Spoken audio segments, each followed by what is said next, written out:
Welcome. In the next 10 minutes, we'll learn 10 common English collocations. Collocations are words that naturally go together.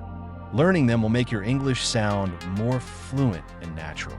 Let's get started. 1. Give a presentation. To give a presentation means to speak to an audience about a topic.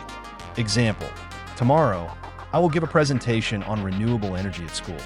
2. Do homework. To do homework means to complete assigned school tasks. Example, she always does her homework before dinner. 3. Take a chance. To take a chance means to do something risky. Example, I decided to take a chance and apply for my dream job. Say it aloud. Take a chance. 4. Bright light. A bright light is very strong or intense light. Example, the bright light of the sun hurt my eyes. Repeat, bright light. 5. High temperature. High temperature refers to a heat measurement above normal. Example, the patient has a high temperature and needs rest. Say it, high temperature.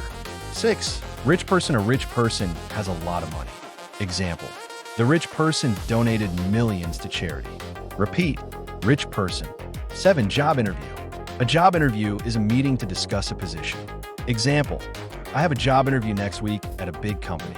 8. Language barrier. A language barrier makes communication difficult. Example, we struggle to talk because of a language barrier. Repeat, language barrier. 9. Work hard. To work hard means to put in a lot of effort. Example, if you work hard, you will achieve your goals. Say it aloud, work hard. 10. Drive carefully. To drive carefully means to be safe while driving. Example, always drive carefully in the rain. Repeat, drive carefully. Conclusion. That's it. 10 common English collocations you can start using today. Practice them daily, and your English will sound much more natural. Thanks for watching, and see you in the next video.